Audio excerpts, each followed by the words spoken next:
What's up, guys? Welcome to another episode of Beyond the Shoot. Today we're going back to school with SmackDown Live.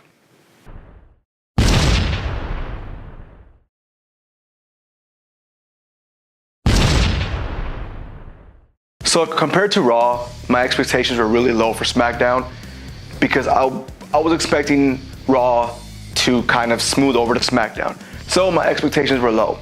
So to kick off SmackDown, we have Paige. Just like on Raw, we had Kurt Angle. Paige comes out and she announces there's 2 matches to qualify for Money in the Bank. We have Jeff Hardy versus The Miz, and we're going to have Charlotte Flair versus Peyton Royce, which leads into the first match, Jeff Hardy versus The Miz. I give that a B+. I came to realize that Randy Orton is just old. The Randy Orton name fits him because this match with Jeff Hardy and The Miz was on a whole nother level. I'm not sure if it's The Miz that just completely stepped up his game or it was just 2 great competitors going at it. Overall, Jeff Hardy loses. We knew it was going to happen, but the way he lost was perfect. The Miz, I give all the credit to The Miz in this match. He made it a B+. Good job. Next up, we have a series of backstage segments. First off, we have the bar. Cesaro walks in and Sheamus is eating bootios. He says he loves them.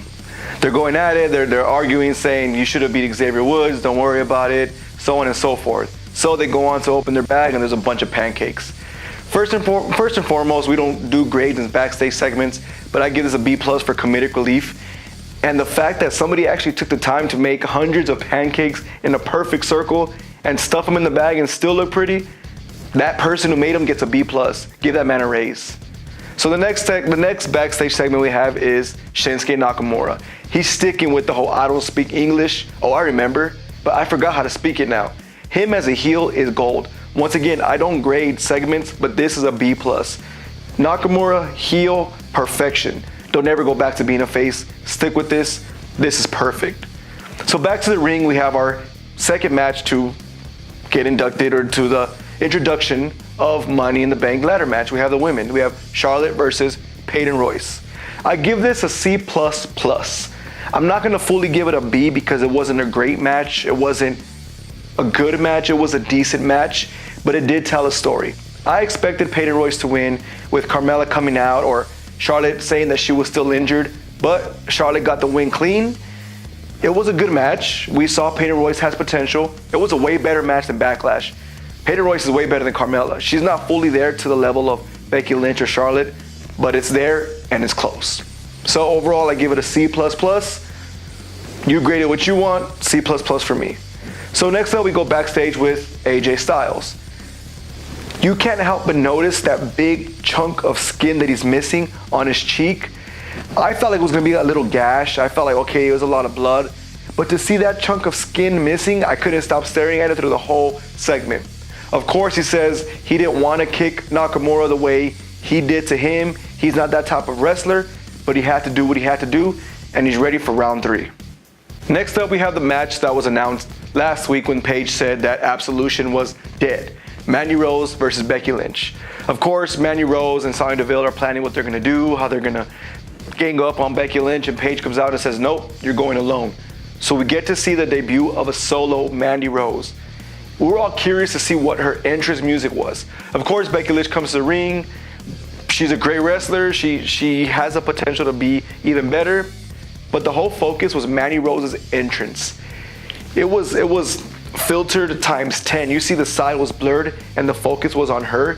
She was the female new generation version of Goldust. Hence, the golden tag team that they had. It was great. I loved her entrance. I'm going to give that a grade alone. I'm going to give that an A. It was great. I want to see her continue this solo career. Of course, the match was decent. Mandy Rose has a lot of potential. It's untapped potential. I feel like they haven't really grasped her movesets. But she's hard-hitting. She has a great V-trigger. I love Mandy Rose's V-trigger. Of course, she gets the win. They want to put her over. There's a reason why they made her solo act. And to do it against Becky Lynch, I don't like that. I feel like this is going to fuel something in Becky Lynch to turn because she needs it. She just feels at a very stale point of her career. Overall, I give this match a B. I feel like it told a story and we got to see Mandy Rose do her own thing. So next up, we have the main event of SmackDown. The odd main event. When we heard about it yesterday, it got leaked. It was going to be Daniel Bryan versus Rusev for an entrance into the ladder match. Does Vince McMahon really hate Rusev Day that much that he has to put him against Daniel Bryan to get the fans to boo him? Didn't happen. It was Rusev Day, Daniel Bryan, chants galore.